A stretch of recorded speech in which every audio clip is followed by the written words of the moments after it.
welcome to another great edition of Mississippi Stories. I'm your host, Marshall Ramsey, editor-at-large at Mississippi Today and cartoonist as well. And of course, if you want to donate to Mississippi Today, well, we'd love that. You can go to MississippiToday.org. We are a nonprofit news site. And of course, you can always check out MississippiToday.org also and check out our great coverage. And apparently speaking English and speaking in general is going to be tough for me today. But that's okay. I'm very excited about our guest today. And I got to tell you a quick story. You know, there are people in your life that you almost meet all along the way. And our guest today is somebody that I've almost met probably 5,000 times because she was at the University of Tennessee right before I was there. And we had mutual friends and mentors there. Then she was in Atlanta right before I was there. And then she was at the you were at the Clarion Ledger too, I think, for a while, right before I was here. Yep. So I have always followed along in your wake. And so, but that's not a bad thing because you've had an amazing career. And right now, and I think I'm going to get the title wrong, but I'm going to try, you're the Chief Creative Officer for the Charles M. Schulz Creative Associates, which basically you're kind of over the whole Peanuts empire, which is pretty darn cool. Being a Snoopy fan from the get-go as a kid, I think that as a cartoonist, you cut your teeth on learning how to draw Snoopy. At least I did. And I wanted to be Snoopy. I even have a best friend who looks like Charlie Brown. But it just, you managed to pull it off because you developed a really cool friendship with Charles Schulz. And also, too, you're an Eisner nominated comic strip, Jane's World, which went on for years. I can't believe that. Number one, I can't believe you're not doing it anymore, but I can't believe that it was 20 years because that seems like I remember when you first launched it as it was the first gay themed comic strip to receive distribution by a national media syndicate as well. And I thought that was pretty darn well. And I'm glad that Jane and Dorothy finally did wed. Just a spoiler alert for everybody. Long enough. It did have a happy ending. But you're also, I mean, you do a lot of things, and we're going to talk about that for the next 45 minutes to an hour, however long we talk. You're also the recipient of the Mississippi Library Association Mississippi Authors Award in the fiction category for this year. And of course, that puts you in some pretty heady territory, company to say the least. Let's see, Jesmyn Ward, two-time National Book Award winner, Greg Iles, Nevada Barr, Catherine Sockett, Richard Ford, John Grisham, Larry Brown, Ellen Douglas, Eudora Welty. You know, so a few folks of equal talent have won it as well. So congratulations on that. You actually have the award sitting there behind you, which is I do. I can even show it off. Yeah, you got to show you. Oh, that is awesome. I got to find the right spot to hang it in the studio. So you got a little reminder of your time in Mississippi there. Yeah, it's super fun. Yeah, that was cool. How'd you find out? I mean, that you were nominated, and how'd you find out you won? I guess a telephone, you know, but. Yeah, they did the conference virtually. So yeah, they just let me know via email, and then we did like similar to this, like a Zoom kind of presentation talk, whatever. Yeah, I don't think they had given the award to a graphic novel before, so that was pretty fun too. So, yeah, you are the first. Yay, cartoonist. Yeah. I know it. Thank you for blazing a path for me. I appreciate it. I can still eat. Yeah. Yeah, you and I know, like, hey, we're still relevant. Memes haven't defeated us yet. So. Yeah, that's right. Anyway, I will say that you have definitely a cooler office. Of course, I'm in my kitchen, so mine's not as cool. But I do like the old Macintosh computer there. I bought one of those when I was at Tennessee, similar genre, for like $2,000 on that. And I was just amazed. Everybody loved me because I could like format our papers, you know, for school. Yeah, I can't believe that I used to work on that screen, or that we used to work on that screen. It's tiny. It's like the size of your phone screen, right? And that was what you looked at all day long. Yeah, I kind of keep it. I have this office is sort of like half office, half museum. I've got like vintage Peanuts product and like kind of a pretty good library in here. But yeah, this is sort of a collectible shelf behind me, which makes a good backdrop for meetings. It definitely does. I mean, anytime you can have Snoopy in the background, you're going to win. Yeah. Yeah. So, well, you know, you talk about Peanuts memorabilia. I know Mrs. Schulz's house burned a couple years ago? That was such a catastrophe because there was so much, you know, I mean, there's so much history was in her home. Not only that was the 2017 fires out here. Yeah, we've had some really bad fires in California the last few years.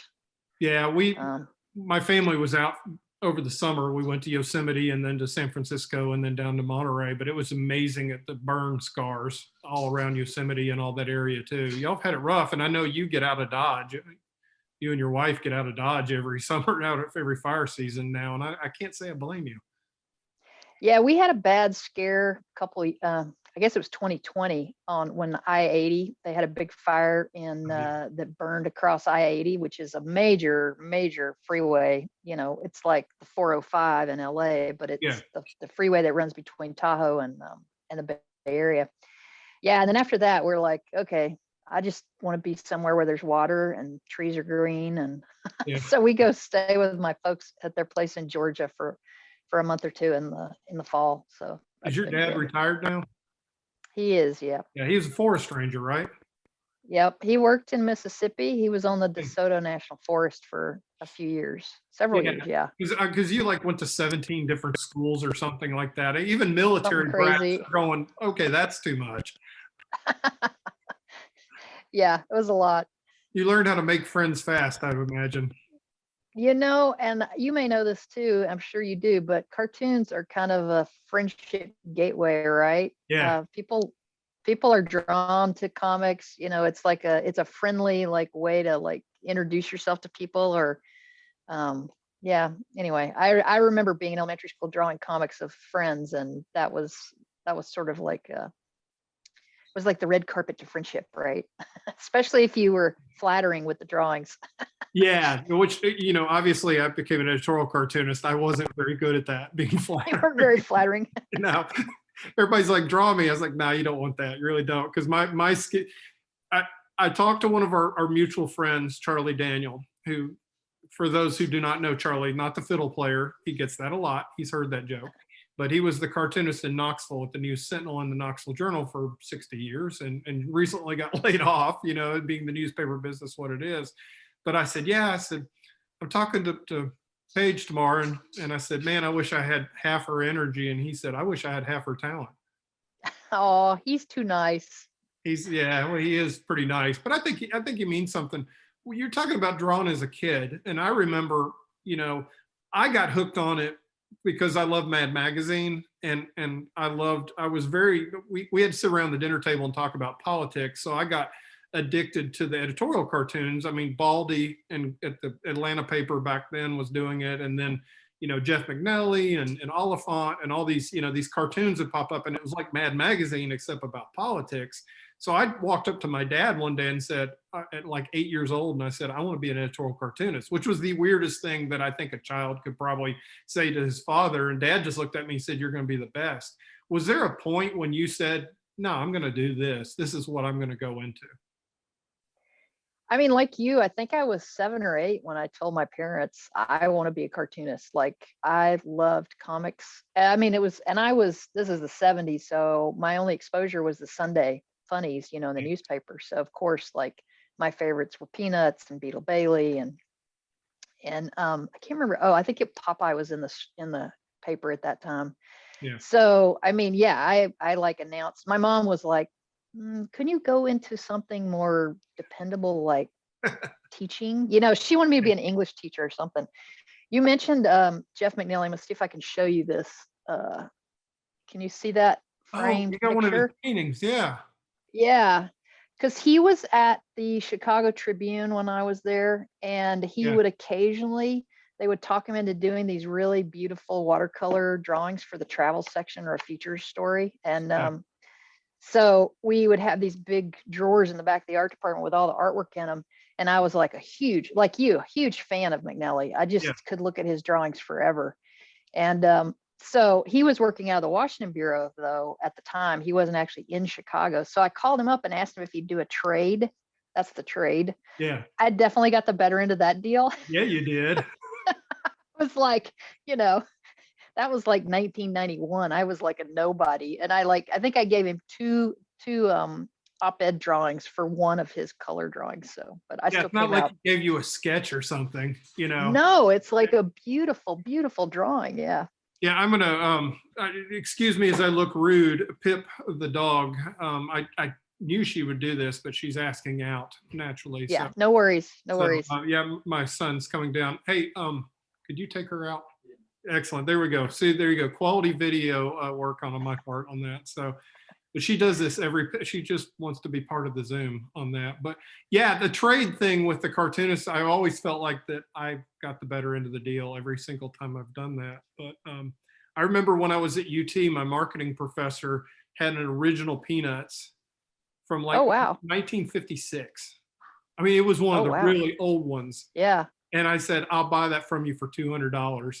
And he looked at me and he went, not in a million years. I was like, oh, because I could probably pay for my kids' college educations with that. So that would have been great. But so, I mean, like you said, when you were starting, I mean, did you just sit there and draw what you saw, other cartoons, or were you creating your own and doing your own writing at an early age?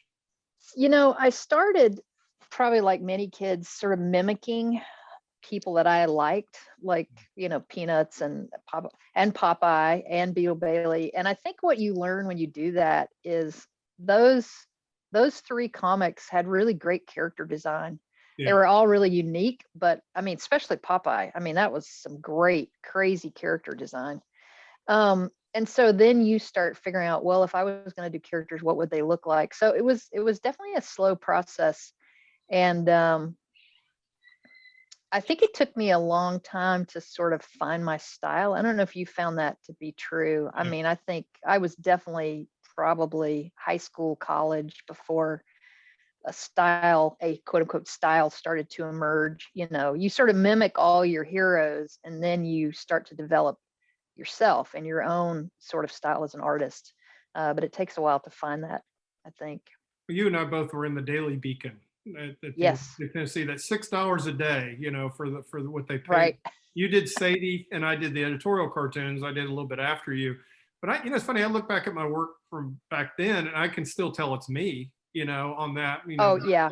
But it's changed a lot, and now, I mean, for the last couple of years, and I love drawing by hand. It's just because of the nature of what I do now. I have done more and more using Procreate on the iPad. And suddenly I'm like, my stuff's looking more like paintings. And I have to be really careful about that. I do miss the actual line art. There's just something about pen and ink that's magic. Yeah, it's the happy accidents that you tend to correct when they happen on Procreate, or I do. Yeah. If you have a digital tool, you'll fix something that Undo maybe is great. Yeah. Yeah, that maybe if you'd left it, there's a little bit of magic to that mistake that you made, that you didn't intend. So like Sounds like what my parents told me. Say that. Say it It sounds again. like what my parents told me. There's some I was mistake we made, I for a long time until the very end was drawing Jane's World and anything I was doing for Peanuts using one of Schulz's nibs. He had those sort of famous dip nibs. Yeah. And those, if you don't use the right paper when you use them, they're a very stiff nib. You get like a splatter effect, or they'll bleed or whatever. Anyway, I was always having happy accidents with those nibs. They're pretty special. But like you, at the end, I started doing stuff digitally too, just because it cut out so many production steps to get things to the syndicate or to print or online or whatever. So remember when we used to have to cut out zipatone and layers and do layers for color. And I mean, I think I go back and look at Dr. Seuss books and you realize, oh yeah, I know how they did that, because they just have two inks. They have black and pink, and magenta. So you're just like, okay, it is nice, like you said, just to be able to be able to convert it into a JPEG and you're done. What's funny is our generation of artists who worked in newspapers, we totally understand like the 4 color mixes, and you can look at something and know like a percentage of magenta versus cyan or whatever. It is so hilarious for me to tell people I work with at the studio that are like, 30 or under, stuff like that. They like have no idea what I'm talking about. They're fascinated by it, but they can't believe how hard it was for us to do a simple color mix, in the 80s or 90s in newsprint. Anyway, super funny. And then on top of that, we had bleed. You had newsprint bleed. So if anything over 85% black was going to be black, I mean, you That's couldn't. right. So you had to keep that in mind too. But it's funny because like Amy and I will go buy paint, and I can break it down into 4 colors. Yes. Oh yeah, you need to be 30% magenta, like that. And she's looking at me, why do you still do that? I was like, oh, sorry. I can't help it either. I do the same thing. Yeah. Yeah, it's nuts on that. I remember watching a video. Like I said, I was a complete Charles Schulz Peanuts huge fan growing up, and I saw every documentary I could see. And I remember watching one. He was drawn with a flare pen, and I was like, I hope this is just for the documentary, because that's going to fade out in about 3 weeks. Yeah, it's funny. I'm very into my tools. Like, I have certain kinds of pencils I really like. I have, like, if I'm going to use a felt tip marker, it's going to be like a permanent black ink marker, Yeah. like I'm really into, like, if anything I draw, I don't want it to fade, like what you're saying. Yeah. But I think he was very casual about, like, when he would do drawings for those videos and stuff, he would just pick up whatever pen or pencil he had laying, like, on his desk and draw that. But yeah, he never drew the strip with a felt tip pen. That was, he always used that same nib. And he had this really heavy 3-ply Bristol board that he drew on, because he put a lot of pressure. I mean, you've probably seen his originals. I have one in my office actually, but they're big. They're really big. And so he was putting a lot of pressure on the nib to get this really bold stroke. So he had to have a really heavy hot press paper so that it didn't bleed or, splatter. But you talk about character design, and with his, and you look at the original strips from 1950, but you look at other strips from that time, and they were so, the Steve Canyons, where they're so elegant and beautifully drawn and everything else. It was almost like he could foresee the future of newspapers when everything would be this big, because you can take a peanut strip in 1950 and shrink it down like that and still read it and be legible. Most of the other strips, you couldn't have done that. There's no way they would have survived today being like what they are. I think what worked in his favor was the strip, those first 8 papers he was in or whatever, he was sold as a space saver comic, right? On the, like, he wasn't actually on the comics page. And if you look at those early strips from the 50s, they're like 4 panels of equal size so that they could run them across or up and down or in a square. And in some ways that was, like, I'm sure for him, frustrating and super challenging, because, like you said, all these other guys like Hal Foster and all these guys are getting, Steve Keeney, they're getting these huge, beautiful full page kind of illustration space. Like, I was trying to think of some other ones that, like Al Cap's stuff, when you think about some of them from that era. Anyway, but in the end, like you said, him having to work in this constricted space at this smaller size actually forced him to design his comic in a way that, if you look at the Sunday comics even now, like, his is the cleanest on the page. Like, the design still holds up, and is very readable, like you said. Yeah, I recommend everybody watch the documentaries on Apple Plus, right? Yeah. Yeah, the Schulz documentary, it's on Apple Plus, just to kind of, you understand, number one, the thing I loved about it was in a time when most of the strips were just gags, right? You could tell his was so much of his personality, and all the characters. I mean, that's the thing. Every single character is his personality in a different way. And as a kid, that made me feel good, because I felt like that I could draw about whatever it was I was going through in my life. And I don't know, there just was a depth to his writing, and I think, like, the 60s were my favorite strips of his, 60s and the 70s. I mean, they were just, me too. Yeah, that was just the golden era of that. But back to you on this, obviously, you never probably didn't think when you were in Macomb, Mississippi, that you were going to end up, making sure that all the Peanuts intellectual property was all very well done and done properly. You never, and that you would develop a friendship with Charles Schulz. You never saw any of that, I would imagine. It's funny. I was actually in Wiggins, which is close to Macomb, but not quite Macomb. I don't know if you know, Wiggins is like, you could smell the pickle factory when you drove by. Tiny little town. Oh no, like I've been to Wiggins, so. Yeah, I've been back there since then. It hasn't changed that much. Not too much. I actually have a friend who was reminding me, I had totally forgotten this memory, but when we were like 9 or 10 and we were sitting in her backyard, talking about like what we wanted to do when we grew up or whatever, she reminded me, she said, well, you said you wanted to work at Charles Schulz's studio. And I'm like, I did? Wow. I was like, how did I even know he had a studio? And is that sort of like, Yeah. tempting fate to make your path come true or something? I don't know what that is, but I had no memory of that. And I don't know how I would have known he had a studio, but from my perspective, no, not in a million years did I ever think I would be working at Schulz's studio in California. And oh, go ahead. well, I was just going to say, I'm sure you've experienced this and other cartoonists have experienced this, but cartoonists are, cartooning is not like when I was at UT, even though the Beacon and the Daily Beacon staff was very supportive, and my mentors there, Eric Smith and those guys, Yeah. and Charlie, they were all super supportive. But in general, like fine art departments didn't really revere comics in that day and age, right? That now there's sequential art classes being offered at the college level, but in our day it wasn't. And so you go through your whole life like wanting to pursue this career that is sort of people don't really take seriously, or it's not considered real art or whatever. And then you find yourself in the studio with, I think, one of the best cartoonists that ever lived.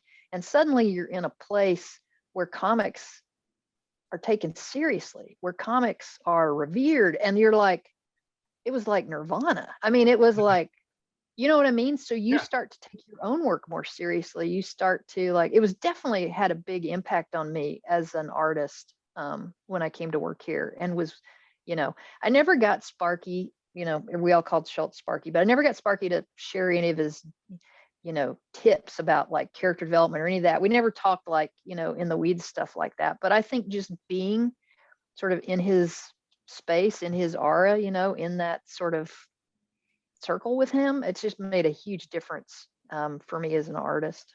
I remember there was a quote from a New York Times editor at one point that said that, being a cartoonist, an editorial cartoonist, being a journalist is like a barnacle being a ship.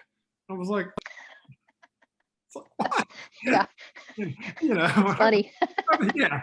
I was like, well, can I get that tattoo? That would be just so much fun. One of the things that are, number one, your output impresses me, because I know it's hard. I mean, I know for me though, I mean, the more I'm doing, the easier it gets. I mean, you and I both had a huge project this year. We got to work on a really cool thing that has not been introduced yet, but will be soon, where we were one of three, you and I are two or three artists that got to tell the Gatlinburg wildfire story, right? And I had back surgery, so I wasn't, I mean, I was still doing my cartoons, but I really cut back on my workload a little bit, and suddenly it became hard. I was like, it would have been a lot easier if I'd have been actually, doing my normal grinding my stuff out kind of thing. Do you find with your creativity that the more you're doing, it's easier than if you say suddenly, I'm going to take 3 weeks off and not do anything? Oh yeah, absolutely. It's almost like a muscle memory. Like if you go to the gym every week and you work out for an hour, it's much easier to work out for 2 hours or whatever. But and yeah, if you stop working and sort of step off that treadmill, it's really hard to get back in the zone, definitely. And I don't know if you found this, but just the last couple of years, everything that's gone on in the world has really just taken up a lot of headspace. It makes it hard to carve out space to work.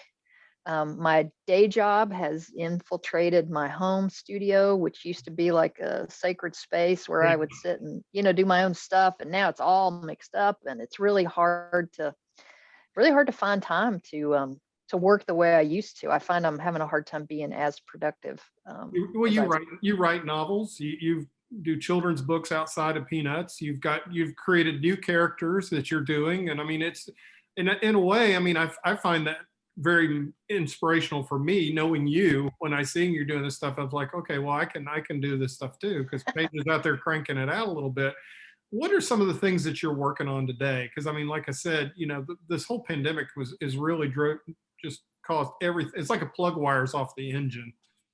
Yeah, it is weird.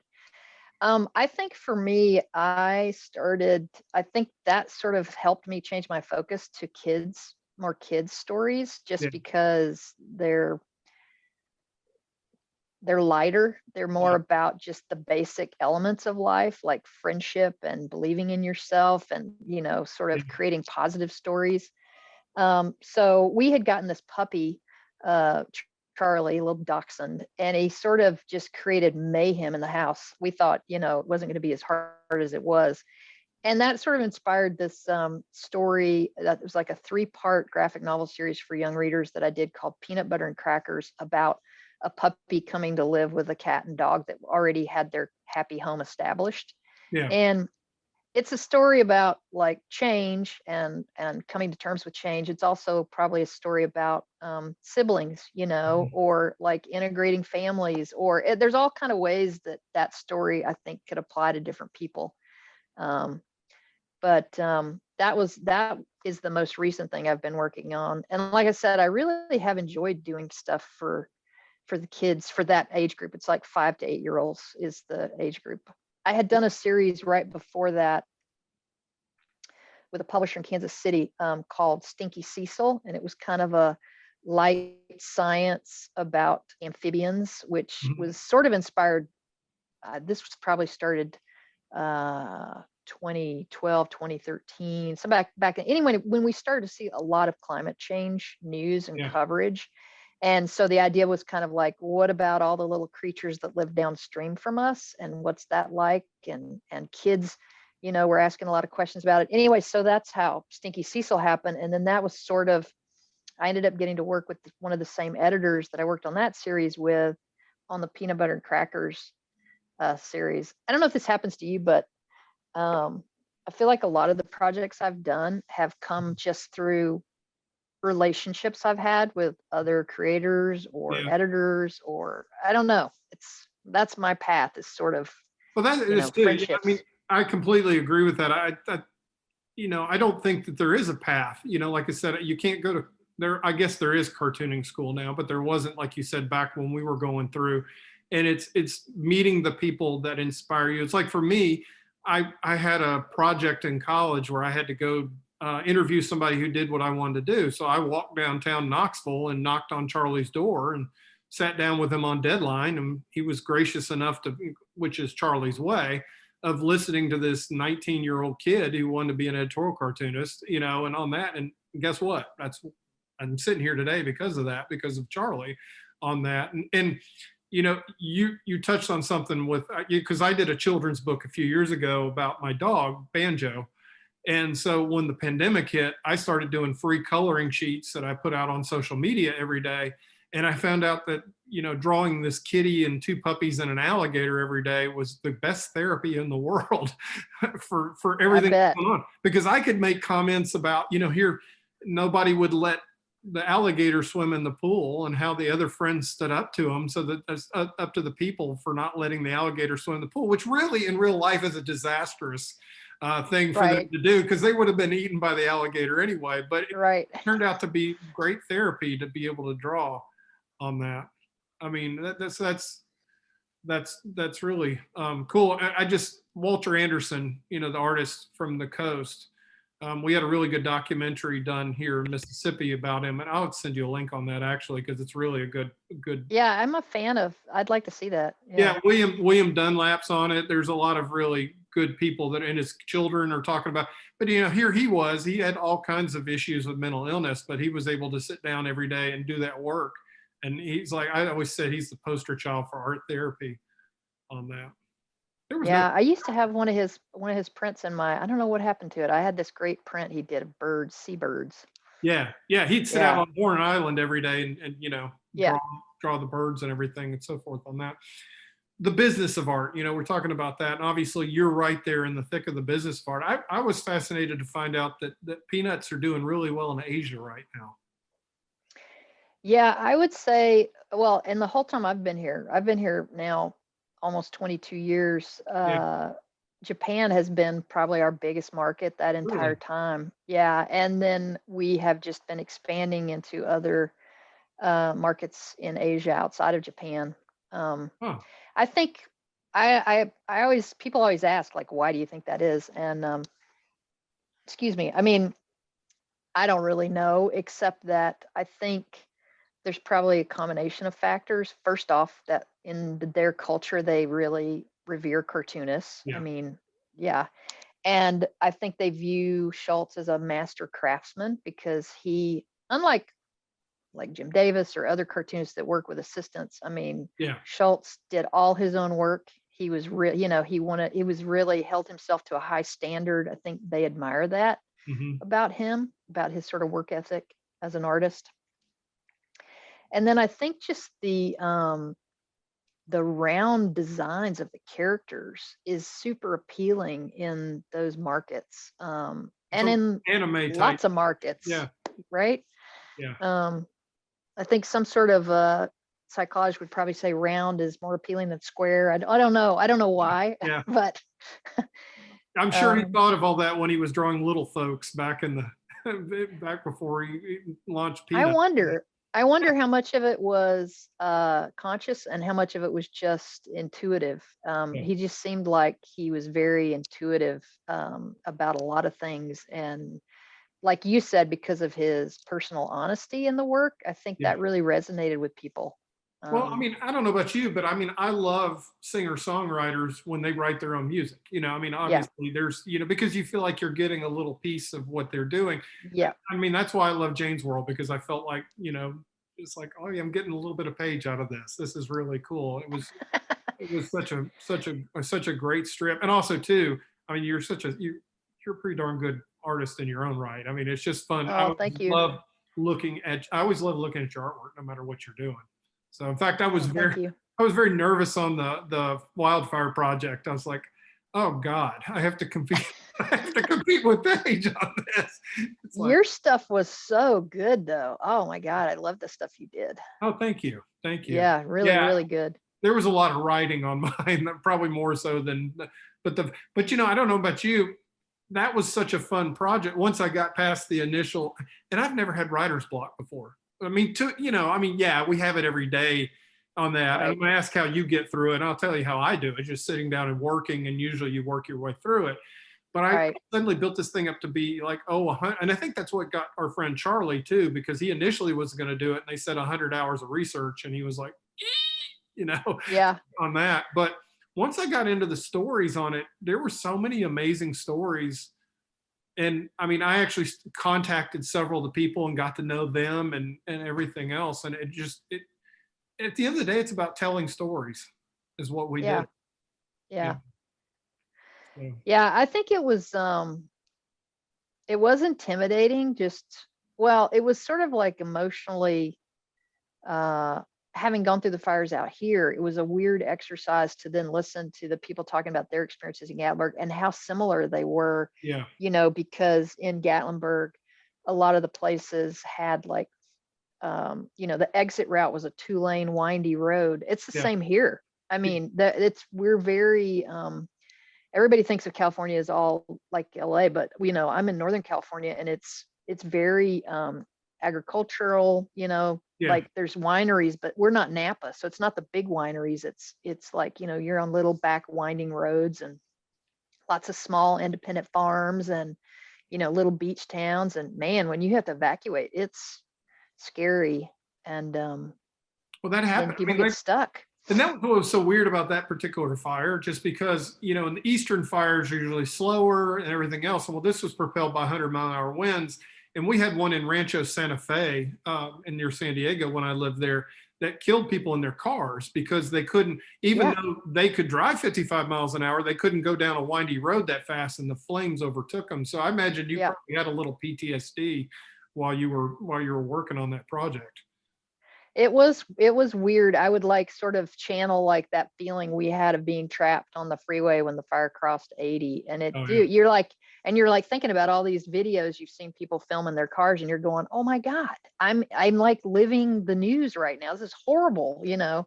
I mean, it wasn't that close to us, but it was close enough for me to like, the minute they have we get these alerts on our phones, and the minute it's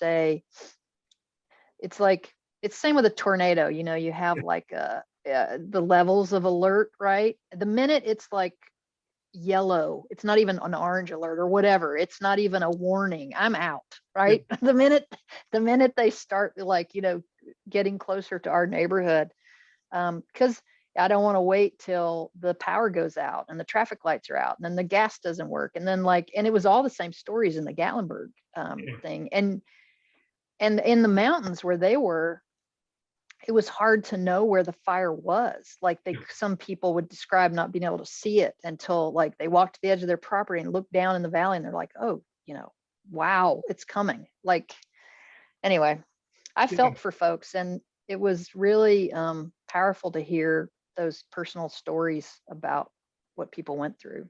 Yeah, I look forward to, and I'll post links when they link our work up, in some online way, because I can't wait for folks to see your work, because it really turned out really great on that. Let me talk about this, the business of being a cartoonist. Like I said, I think both of our parents probably had Dad said you're going to be the best one ever, but he said get a marketing degree because you're going to have something in case you need to fall back on. I think and I get parents all the time that say, well, my child likes to be a cartoonist. What can they do? What art class should they take? What advice would you give to anybody who has a dream of being a cartoonist? Wow, it's hard to give advice, as you know, because you were saying earlier, there is no path. Like, everybody, like, cartooning is such a, you're like, it's a singular voice sort of pursuit, right? So nobody's path is the same. Everybody sort of has a unique path of how they come to it. My parents they wouldn't let me go to an art school. I had to go to just a state college, which is why I ended up at UT, which ended up being the best place I could have ended up, because they wanted me to have a more well-rounded experience, because they thought, like your parents, I would need like some business classes and some English classes and all this other stuff to sort of make me more successful as an artist. I think it worked. Yeah, I think that was good advice. And even though I didn't necessarily agree with them at the time, but yeah, no, I was much smarter when I was 21 than I am now. Oh yeah. As I've gotten older, my parents have gotten smarter and smarter and smarter. Yeah. That is the truth.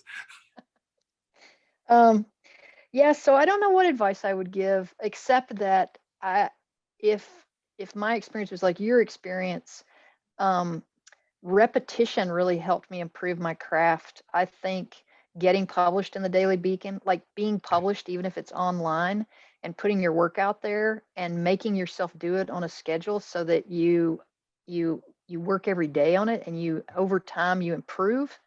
I think that's always good for young artists, that just repetition and skill building. Yeah, the whole Malcolm. And I always tell people, anytime you can meet a working cartoonist and get real world advice, that's invaluable, because I think back to, because there wasn't cartooning in college or high school. And I think back to all the people who mentored me. I mean, Charlie was one for sure. George Brysacker, who was a cartoonist who worked at the Charlotte Observer, he was one of my early mentors. Dave Growy, who took over Alley Oop from V.T. Hamlin, he was one of my mentors. So I had this long line of professional cartoonists who were so generous with their time and shared like tools that they used. And I know that they really gave me a leg up in becoming a cartoonist. So yeah, Gene Bassett. Definitely. Gene Bassett, of course, Brian, is Brian's dad. Gene was right. a cartoonist at the Atlanta Journal, right when Doug Marlette was there at the Constitution. And one day I went to go down and see him, and he was like, okay, you need to do this, this, this. You need to you need to change your perspective. I mean, but it was very loving. I mean, it was just great. And he handed me a handful of his used nibs, as I was on the way out the door. He looked like Obi-Wan Kenobi. So it was like, oh, that's funny. That's really cool. And I remember I was sitting down with Lee Judge at an AAEC cartoonist convention, and we were having the portfolio review. And at that time I had, I guess, some kind of delusions of grandeur. I was going to be Kevin Gallagher, be Cal, in the way he hatched and everything. But but Lee looked at my work and he said, if you're going to draw something, draw it, make it look funny, and I was like, oh yeah, that's actually pretty good advice, if you're going to do cartooning on that. So yeah, but for me, I think the thing that helped me was seeing original artwork, Yeah, that because too. but just seeing how they did it, understanding the process, because it was, oh my God, especially too, because a lot of the, a lot of the older guys were still in the association, the guys that had drawn, that used to draw the size of bulletin boards, and Right, right, Mike Peters draws this big, when right. he does his editorial cartoon. But just to see the artwork, and that's why I love looking at that. Do you ever mentor anybody anymore?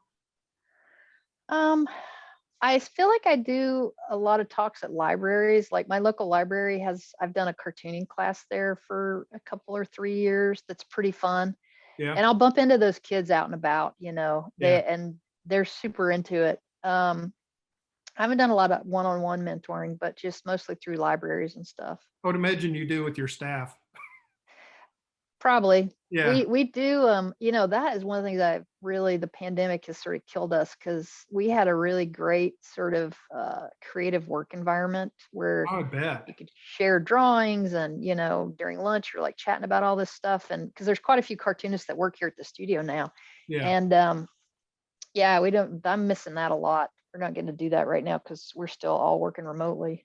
How did I you? mean, I'm in the office today, but I'm only one other accountant is here with me. I'm kind of by Yeah. myself. I know we're running a little bit up against the clock, but I just want to ask you, how did you get that job? And because like I said, how did you meet Sparky, and how did you get the job? Because I think I remember the story, and I think that's just great that he knew that you would be tough and not back down. It was super. It was a super random way, like, to get a job, because he didn't even post a job. I think Yeah, he was like, um, he wasn't ready to retire, but what he wanted to do was not have to deal with all this licensing stuff. He wanted to just be able to focus on his strip in the yeah, last few years of his career, and have somebody else that could sort of be like a creative director and help. Um, when people would submit things with Peanuts art on them and it just wasn't quite right, it didn't yeah, follow the storylines, it didn't look right, it was off model. He wanted somebody that could sort of massage that and get it to a point where it could be produced or approved. And he didn't want to have to deal with that anymore. And now that I've been here for this long, I totally get it. It's a yeah. lot of noise in your head, all the time. Um, but I had met him a few times at the National Cartoonist Society meetings, just randomly. Like the first time we met was in Pasadena, and I had gotten to the hotel. This is probably one of the stories you heard, but I had gotten to the hotel early, and nobody I knew was there yet. And so I was just kind of wandering around the grounds, and I walked around the back of the hotel, which is a beautiful hotel, beautiful grounds. And they, there was a couple throwing baseball on the grass. And I was like, I think that's Charles Schulz. Like I'd never met him in person at that point, but I'd seen pictures and I'd seen him around, conferences and things. And he and his wife Jeannie were throwing a baseball on the Oh, grass behind the Ritz-Carlton in Pasadena. So I was like, oh, well, I'm just going to sit down. So I sat down on the steps, and like, I was a minute or two later, the sprinklers came on. And so they quit, and yeah. he came and sat down beside me. And that was our like first conversation, just like Wow. completely accidental and random. And then I kept bumping into him at the conference. And then maybe a couple of years later, maybe even 3 years later, I was in Texas on a panel about why there weren't more women in comics, because Yeah, this is mid to late 90s. There still weren't a lot of women working in comics. There's so many more young women in comics now doing graphic novels and stuff. But mhm. at the time, there weren't that many doing comic strips or comic books. Anyway, so I was on this panel, and I got in some big back and forth discussion with his editor at the time from New York, Sarah Gillespie. Yeah. And there was something about the way she and I interacted, I think, or something I said on the panel. I don't even remember what I was talking about. I was really on my high horse that day. And after the panel was over, he had been sitting in the second or third row, he and Jeannie, and he walked up and he said, "Hey, do you want a job?" And I was like, "Yeah." Yeah. And because I was working in Atlanta at the time as a Yeah. journalist, and was kind of ready to do something different. I mean, I loved my journalism career, but I was kind of ready to do something different. And he's like, "I don't really know what it'll be." And I was like, I don't care. I would literally have mowed the grass, Yeah, to hang out with him at the studio. So yeah, that's how it happened. that's wonderful. Um, yeah. But yeah, later he said, I asked him, like, why me? Because there's a lot of cartoonists that are a lot more talented than me and have, more prestigious educations and all that kind of stuff. And I'm sure there's people that would tell you that. Yeah, very um, well, yeah. yeah, but he said he knew I wouldn't be afraid to say no. And I was like, wow, okay, Yeah. that's and now I know what that means. It's tempting to say yes to things when there's money involved or exposure, and you really have to not be afraid to say no to things that in some way might water down uh, the the relevance of Peanuts or the meaning behind it, or you know what I mean. Like, Peanuts has value because the stories and the characters have been Right. protected all these years. So I mean, that's what he was talking about, and I don't think I really understood that in the very beginning. Well, Peanuts was the first strip really to explode on a licensing front the way it did. And I mean, that could have been a real temptation. And I mean, I'm not going to call out any names. There are some other strips that probably have gone a little bit far on that Yeah. haven't protected that on that. And then you go the other direction and you got Bill Watterson who said, Who oh, won't do anything. Yeah. exactly. I mean, the poor guy. I mean, the only thing that's out there now is Calvin peeing on logos, Right. which he Right. had nothing to do with, which he's probably just Right. shakes his fist at the sky. But it is a huge business, and the amount of money that it generates. I mean, when people talk about the arts, not being a business, it's like, hello, Yeah. it's a pretty big business. On you, you had gone to art school, you had done your own stuff for a while. You'd been in the middle of the newspaper business on that. You had to learn you got a business, almost an MBA very quickly, didn't you?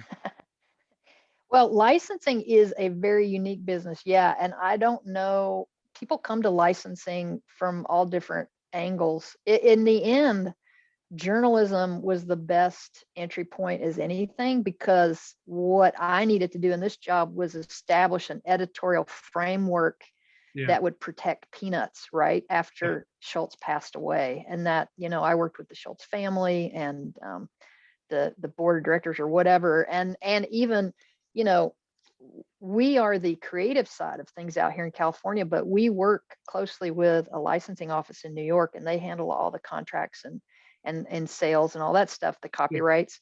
So we basically had to create this editorial framework and a mission statement, and everybody had to buy into it, because it takes everybody who's on the playing field to make it work, right? To make it hold water, sort of. Well, thankfully, you're Um, a better pitcher than Charlie Brown. yeah.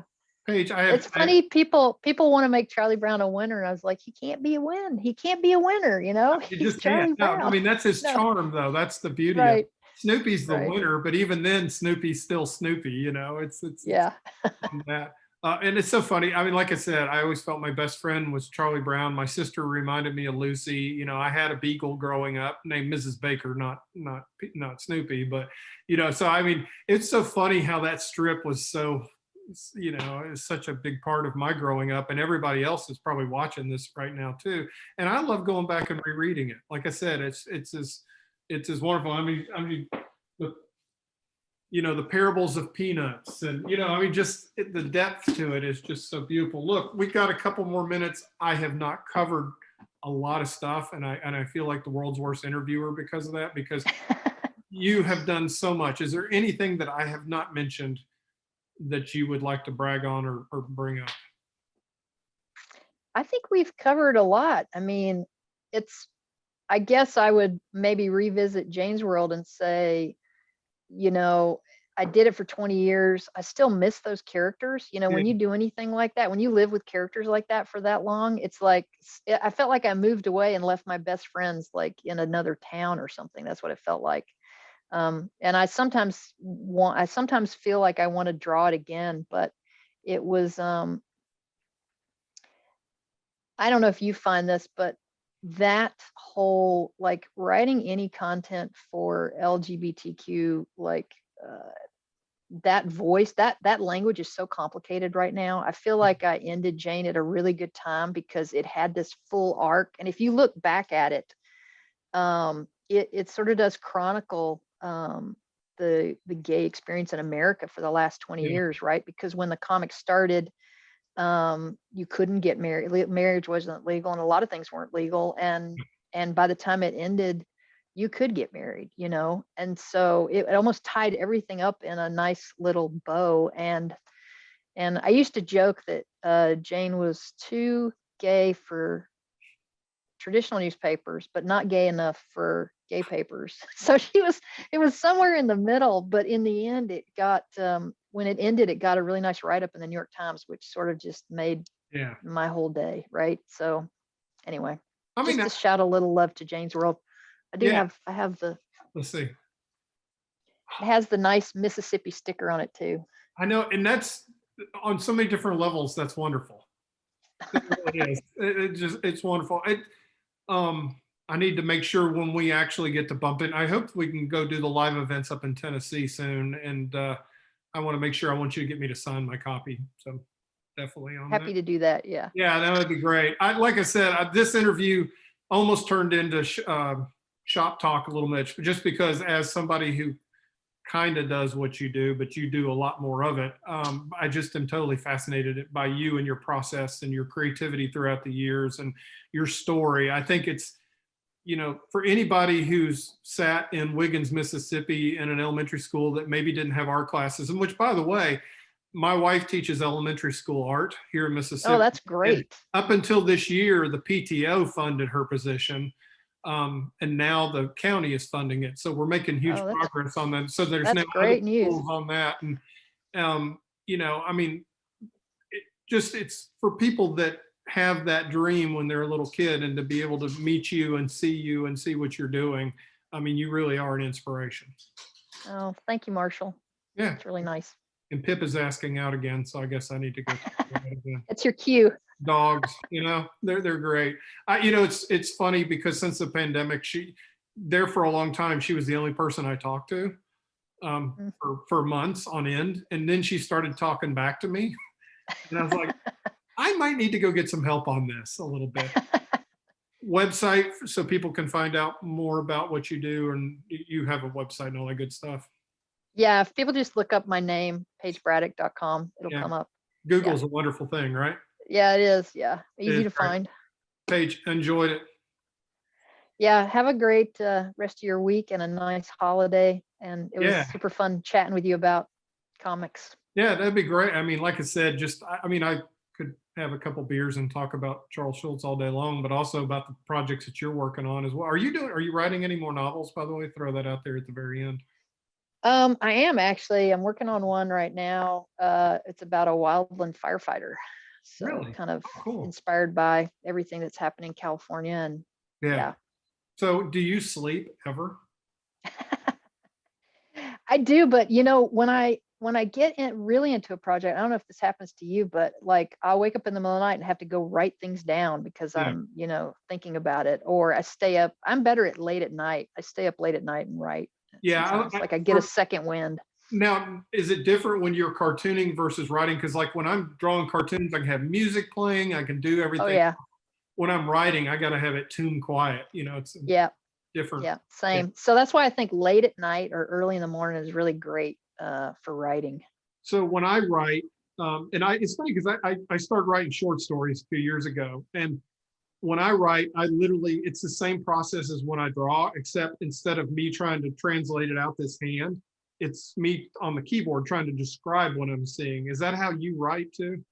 Yeah, I feel like, and people have said, I've read some reviews of my stories that said I like paint a picture when I write. Yeah. Which is, I know that's what I'm doing because I'm visualizing it as I would if I were going to draw it.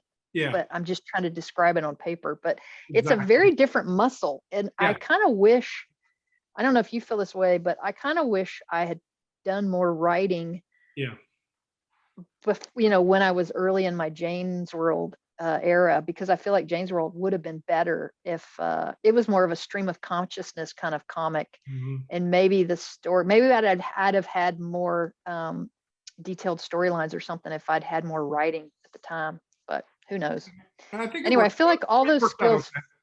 I feel all those skills feed each other. You know what I mean? Just the Right. improving your writing skills, feed comics. That is another great tip for younger people who are just getting started is, you know, comics is the one thing that really is sort of an equal balance between words and pictures. And so you do need to focus on your writing as much as your art. Yeah. And it helps Yeah. to pay attention in history class and some of the other classes too, because it's nice to be able to, if you're going to say something, to know what you're saying. Yeah. Unlike the folks in the comment section, right? Yeah. Sometimes. Comments sometimes. No, but I take that back. Look, I know you got to go. I could do this all day. It's just good to catch up with you. Yeah. Thanks again, Marshall. It's super nice to see you. Yeah. Congratulations again on the award. We love you here in Mississippi.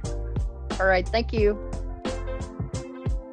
Thank you for watching this episode of Mississippi Stories. Make sure to subscribe to the Mississippi Today YouTube channel and click the bell to be notified every time a new video uploads.